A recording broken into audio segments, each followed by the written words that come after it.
So hi, my name is Desmond, and I'm Elaine. yeah, Yeah. and we have been married for 11 years now. So it all began when I was a little boy. Somehow I had discovered that touching myself in a certain way brought physical pleasure.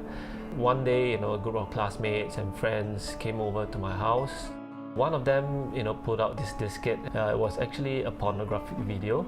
It just brought the whole act of masturbation to a different level, because now there were all these visual images that I could combine with this physical pleasure. As time went by, I had to look for more and more to be aroused to that same level.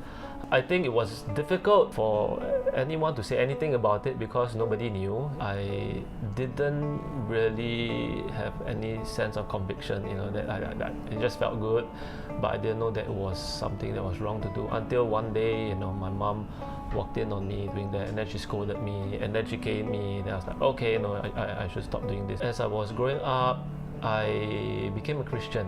As time went by, because I was so involved in church, at first healthily, but then I got burnt out. I became very unhealthy, and all that stress took its toll, and because of that, I went back into this addiction again.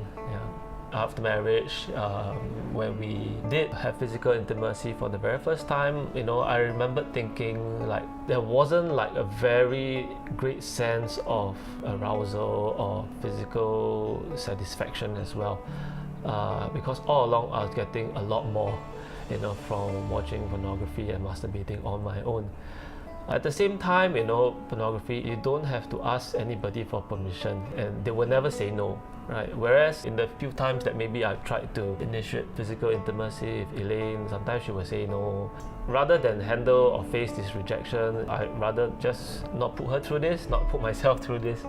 And so at this time, there was also the smartphone. It makes getting your fix even easier. I found myself even surfing for pornographic material and masturbating even when we were sleeping on the same bed. Yeah. I found out about Desmond's addiction when he was actually surfing the internet for pornography. Initially, I felt very hurt and betrayed because we met in the mission field, and I thought he's a very good Christian, holy guy. Subsequently, I thought maybe there's something wrong with me, that maybe I'm not satisfying him enough sexually. So I told him, actually I don't enjoy sex. To me, I just see it as the duty of a wife to please the husband. So we both cried, and he promised that he would change, and I just thought he's healed and that he never went back again because I trusted him. Watching all those pornography, right, had actually wired my brain to think that sex is dirty. After that, he also didn't ask me because he was getting his sexual needs met, and I also didn't feel comfortable even changing in front of him, because I didn't want him to look at me and equate me to a porn star. And so we really drifted apart physically and spiritually as well. Because we weren't even praying together and stuff like that. After being discovered the first time, it was okay for a few months, but then again, it came back again, because I didn't really know how to make it go away. Also because we weren't emotionally close, and I wasn't spending time with God either. So it was very easy for the enemy to come in with temptation. Finally, we decided to go for a Christian marriage workshop. I didn't think too much about it. I just, okay, God, being a good Christian girl, this is the last workshop that I'm going to try, and if it doesn't work, I know that you love me and that you'll give me your blessings. It was a shock to hear that she wasn't in love with me anymore. It kind of was a very big wake-up call. I tried to show her that I still love her and to make her love me in return, but nothing was working. When she said, okay, let's just give this a last try, and that's where God did an amazing miracle in restoring our marriage. So after the workshop, we had many breakthroughs and got to see sex actually from God's perspective, that is holy, it's something that He's created for a husband and wife to enjoy in the marriage, and God delights in seeing a husband and wife connect in such a very special way.